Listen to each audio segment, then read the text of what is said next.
प्यारे दोस्तों, beyond the eyelids channel पर आपका स्वागत है। एक बार फिर मैं आपके लिए एक बढ़िया सी बशकीरी कहानी लेकर आई हूँ जो आपको रोमांचित कर देगी। हमारे इस चैनल पर आपको वो कहानियाँ मिलेंगी जिन्हें आपने पहले कभी नहीं सुना होगा। तो प्यारे दोस्तों, हमारे इस चैनल को लाइक और सब्सक्राइब करें और अपना स्नेह दें। तो चलिए अब कहानी को शुरू करते हैं। बहुत समय पहले की बात है। एक गाँव में एक बूढ़ा और बूढ़ी रहते थे। उनका एक ही बेटा था, जिसे सब सोने की कौड़ी वाला अल्तीन साका कहते थे। वजह ये थी कि उसके पास एक सोने की चमचमाती कौड़ी थी।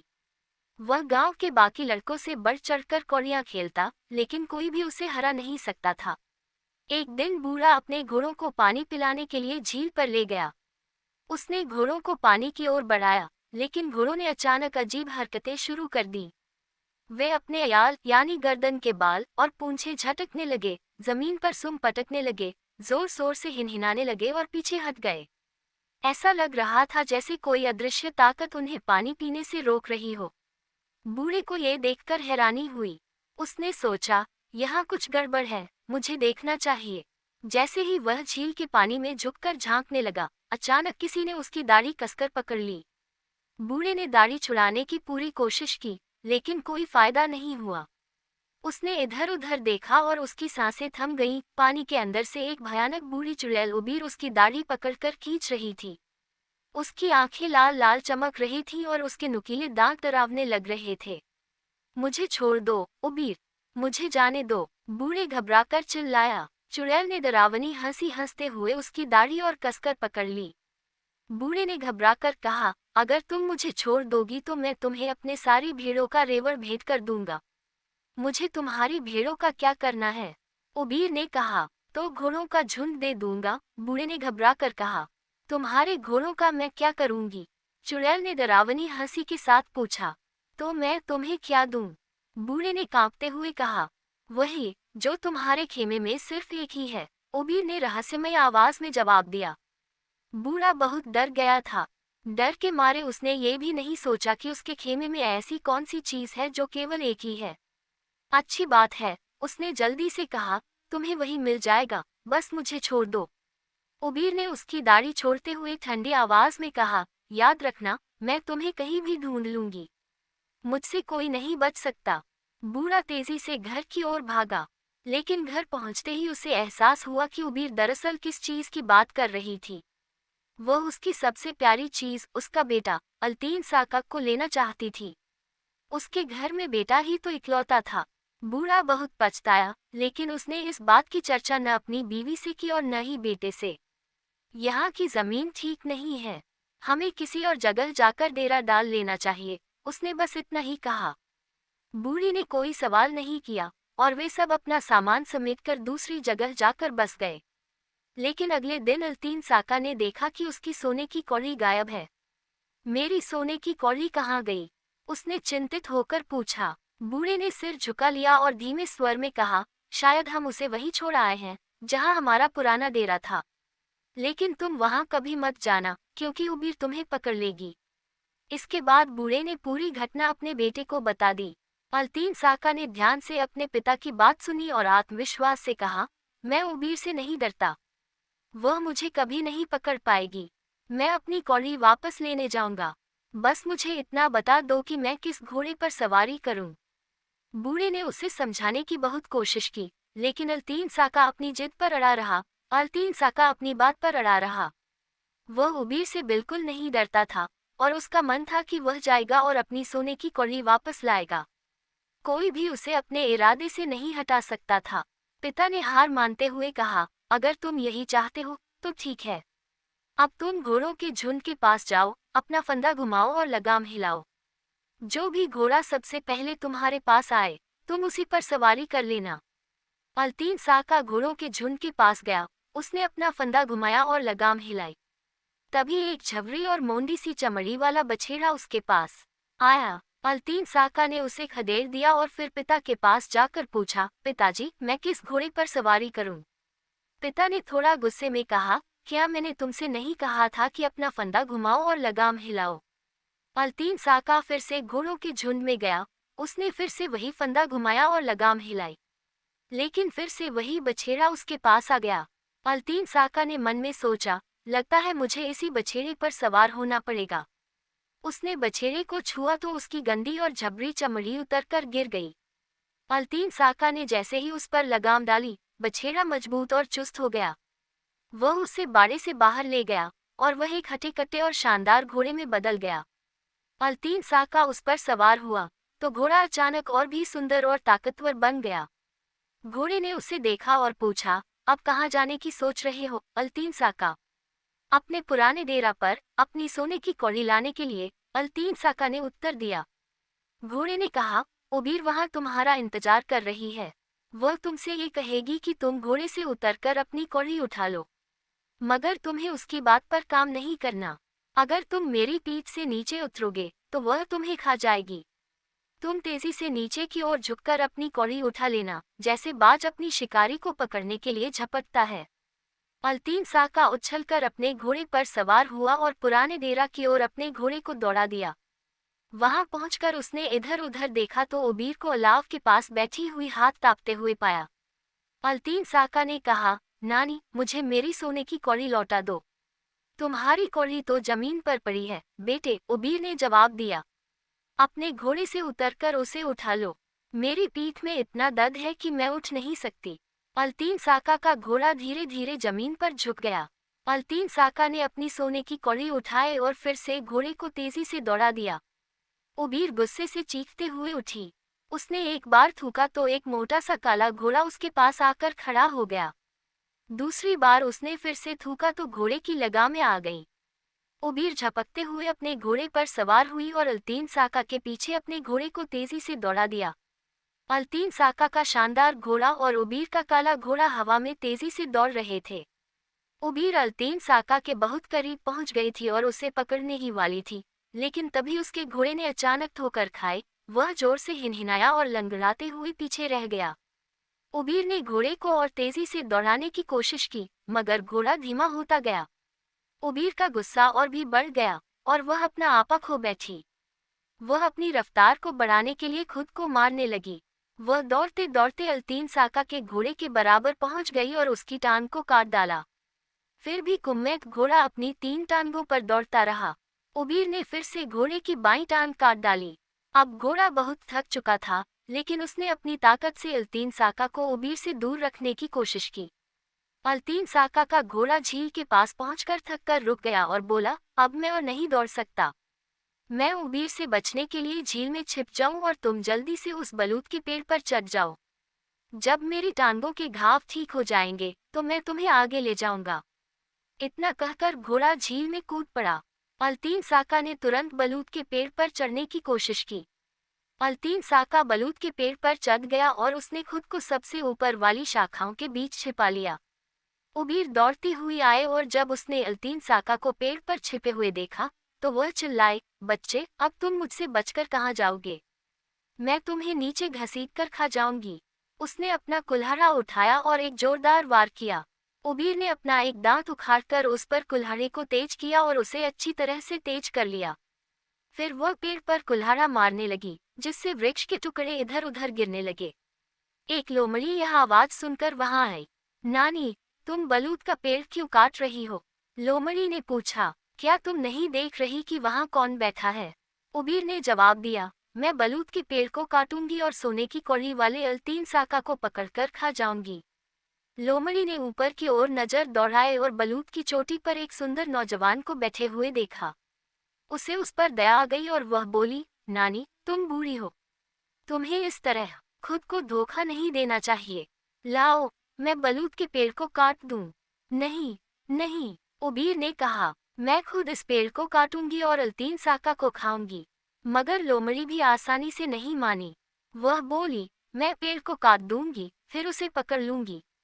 ओबीर ने लोमड़ी को अपना कुल्हाड़ा दे दिया और फिर खुद पेड़ के नीचे लेटकर सो गई। वह बड़बड़ाते हुए सो रही थी और उसके मुंह से चिंगारियां और धुआं निकल रहा था। इस दौरान लोमड़ी ने चुपचाप कुल्हाड़ा लिया और उसे झील में फेंक दिया। फिर उसने पेड़ के सारे टुकड़े उठाए, उन्हें सही जगह पर रखा और उन टुकड़ों को चाटकर चिपका दिया। कुछ ही देर में वह पेड़ फिर से पहले जैसा हो गया।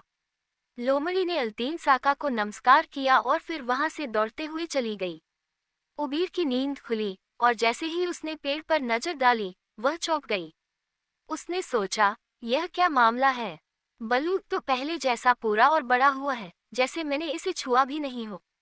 अब वह गुस्से में लोमड़ी को बुरा भला कहने लगी और तरह तरह की गालियां देने लगी। फिर उसने फिर से अपना कुल्हाड़ा उठाया और एक बार फिर से उसे तेज करने लगी। कुल्हाड़े को तेज करते हुए उबीर लगातार अल्तीन साका से कह रही थी, मैं इस बलूत को काट डालूंगी और फिर तुमको खा जाऊंगी।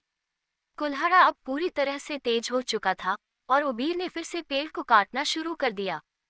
पेड़ के टुकड़े उड़कर इधर उधर गिरने लगे और पेड़ डोलने लगा। अब जैसे ही पेड़ फिर से गिरने वाला था, अचानक एक और लोमड़ी दौड़ते हुए आई।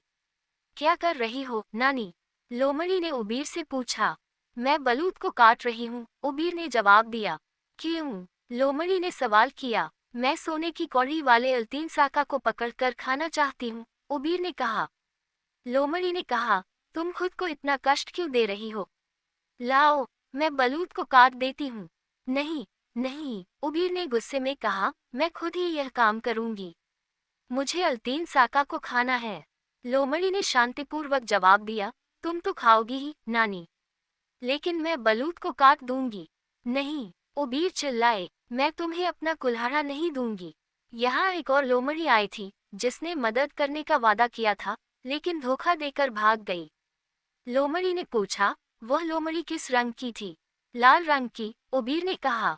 लोमड़ी ने समझाते हुए कहा, तुम्हें लाल रंग की लोमड़ियों पर कभी विश्वास नहीं करना चाहिए, नानी। लोमड़ी ने कहा, सभी लाल लोमड़ियां झूठी होती हैं। सिर्फ हम काली लोमड़ियों पर ही विश्वास किया जा सकता है। उबीर ने ध्यान से देखा और पाया कि यह सच में काली लोमड़ी थी। इसलिए उसने उसे अपना कुल्हाड़ा दे दिया और खुद जाकर लेट गई। वह तुरंत खर्राटे लेने लगी और उसके मुंह और नाक से चिंगारियां और धुआं निकलने लगा। काली लोमड़ी ने उबीर का कुल्हाड़ा और दांत झील में फेंक दिया। फिर उसने पेड़ के टूटे हुए टुकड़ों को उनकी जगह पर लगाकर उन पर अपनी जीभ फिराई। जैसे ही उसने ये किया, पेड़ फिर से पहले जैसा हो गया। इसके बाद लोमड़ी ने अल्तीन साका को नमस्कार किया और चुपचाप वहां से भाग गई। कुछ देर बाद उबीर की नींद खुली। जब उसने पेड़ को देखा तो चौंकते हुए बोली, यह क्या हो गया? बलूत फिर से पहले जैसा हो गया। उबीर ने गुस्से में अपना कुल्हाड़ा निकाला और एक और दांत निकालकर उसे तेज करने लगी। कुल्हाड़ा अब पूरी तरह से तेज हो चुका था और उसने फिर से पेड़ को काटना शुरू कर दिया। इस दौरान वह अल्तीन साका और लोमड़ी को गालियां देती जाती थी और उन्हें कोसते हुए काम कर रही थी। आखिरकार पेड़ आधा कट चुका था और अल्तीन साका ने नीचे देखकर सोचा, अब उबीर मुझे जरूर पकड़ लेगी। तभी एक सफेद लोमड़ी दौड़ते हुए आए और उबीर से बोली, नानी, लाओ, मैं तुम्हारी मदद कर देती हूँ बलूत को काटने में। अगर अपनी जान की खैर चाहती हो तो यहाँ से भाग जाओ। उबीर ने चिल्लाते हुए कहा, लोमड़ियां मुझे पहले ही धोखा दे चुकी हैं। वे किस रंग की थीं, नानी? सफेद लोमड़ी ने पूछा। एक लाल और दूसरी काली, उबीर ने जवाब दिया। लोमड़ी ने कहा, तुम्हें लाल और काली लोमड़ियों पर कभी विश्वास नहीं करना चाहिए, नानी। वे बहुत झूठी होती हैं। बस हम सफेद लोमड़ियों पर ही भरोसा कर सकते हैं। मैं तुम्हें धोखा नहीं दूंगी, मैं तुम्हारी मदद करूंगी। उबीर ने लोमड़ी पर विश्वास किया और कुल्हाड़ा उसे दे दिया। फिर वह खुद सोने लगी। लोमड़ी ने कुल्हाड़ा और दांत को, जिन्हें उबीर चुड़ैल ने तेज किया था, झील में फेंक दिया। लोमड़ी ने तुरंत वृक्ष के टूटे हुए टुकड़ों को उठाया, उन्हें उनकी सही जगह पर लगाकर उन पर थूका और फिर उन्हें चाटा।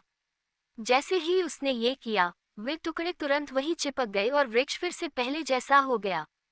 लोमड़ी ने अल्तीन साका से कहा, सोने की कौड़ी वाले अल्तीन साका, मैंने 3 बार तुम्हारी मदद की है।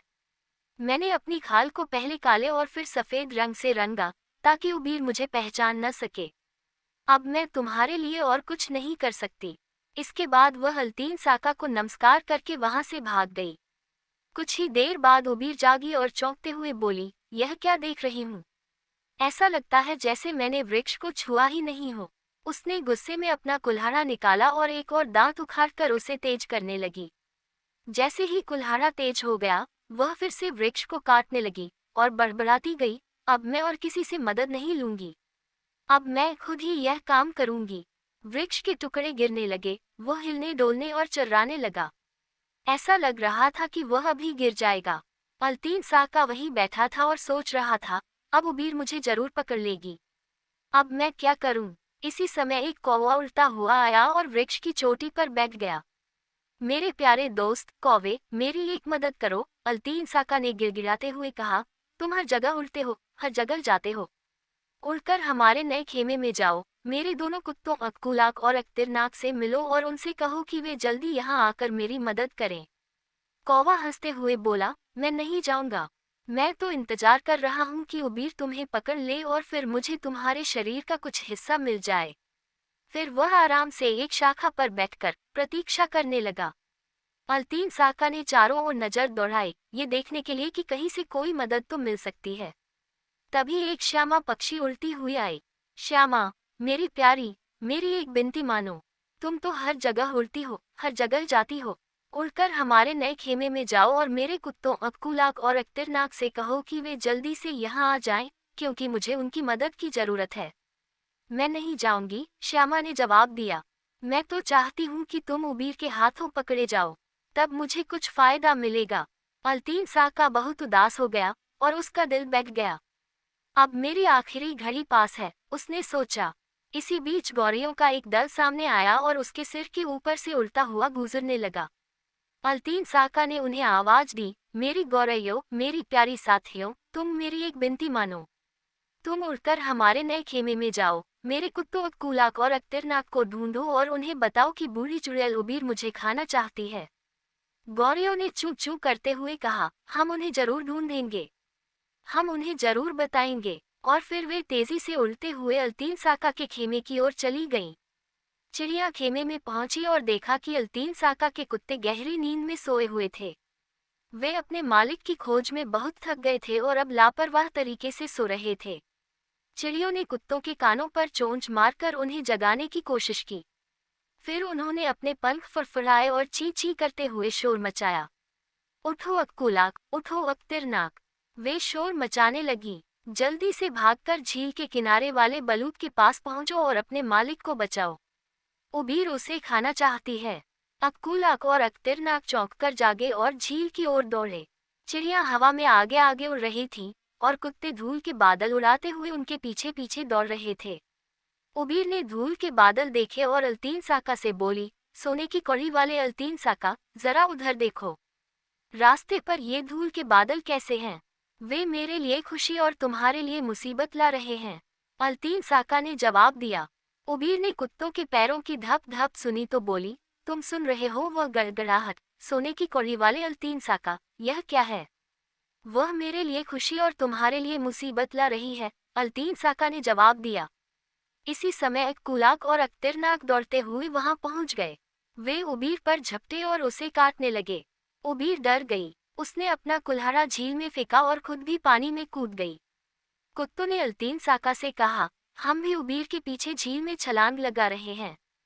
तुम यहीं बैठे रहकर पानी को देखो। अगर हम उबीर को मार डालेंगे तो झील का पानी काला हो जाएगा। अगर वह हमें मार डालेगी तो झील का पानी लाल हो जाएगा। इतना कहकर वे झील में कूद पड़े। झील के पानी में भारी उथल पुथल होने लगी और उसमें बड़ी बड़ी लहरें उठने लगी। अल्तीन साका ने देखा, उसे पानी लाल होता हुआ दिखाई दिया।